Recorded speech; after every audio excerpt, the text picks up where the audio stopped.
সবাই যখন বলে বর্ষায় দীঘা গিয়ে কি পাবে, সারাদিন মেঘলা আকাশ, উত্তাল সমুদ্র, মাঝে মাঝে বৃষ্টি, আর সমুদ্রে নামাও যায় না অর্ধেক সময়। কিন্তু আমি তাদের বলি, দীঘার আসল রূপ যদি দেখতে হয় তাহলে বর্ষাতেই যেতে হয়। জুলাই 2026 আমরা চলে এসেছিলাম নিউ দীঘায়। এবারও উঠেছি আমাদের পছন্দের হোটেল নিউ গীতাঞ্জলিতেই। এবার নিয়েছি একটা ফ্রন্ট সি ফেসিং রুম। সন্ধেবেলা একটা টোটো করে চলে এলাম ওল্ড দীঘাতে। এখানে বোল্ডারে বসে বসে দেখলাম সমুদ্রের সেই রূপ।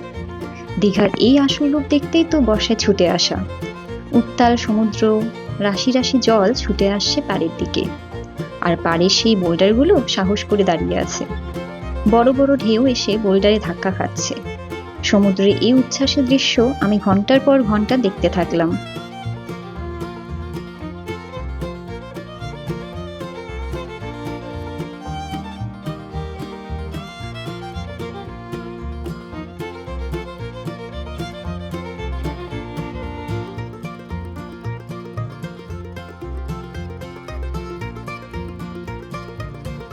সমুদ্রের ঢেউ যখন আমাদের পা ভিজিয়ে দিতে শুরু করলো, তখন আমরা ফিরে এলাম হোটেলে।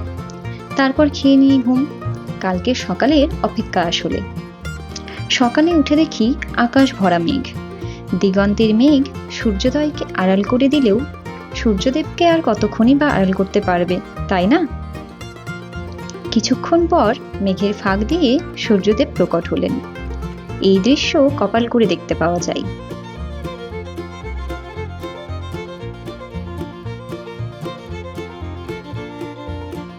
আমরাও সুযোগ পেয়ে চলে গেলাম সমুদ্রের ধারে।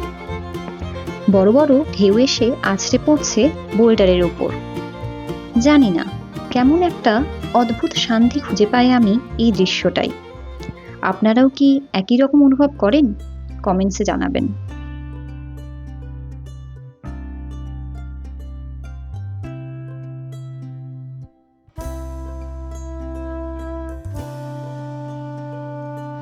আস্তে আস্তে মেঘ এসে আকাশ ঢেকে দিল। আমরাও হোটেলে ফিরে ব্রেকফাস্ট করে নিলাম। তারপরেই চলে গেলাম ছাদে।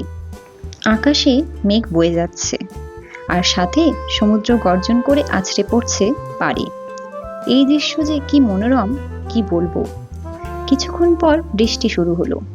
নিউ গীতাঞ্জলির লনে দোলনায় বসে বসে এই ঝমঝম করে বৃষ্টি দেখার মজাই আলাদা।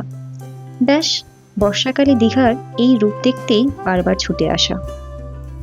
যদি আপনাদেরও ভালো লাগে এই রূপ, তাহলে অপেক্ষা কিসের? চলে আসুন দীঘা। তবে সমুদ্র কিন্তু উত্তাল, তাই সাবধানে থাকবেন। আর ভিডিওটি ভালো লাগলে সাবস্ক্রাইব ও ফলো করবেন। আর অবশ্যই একটা লাইক করতে ভুলবেন না। Thank you.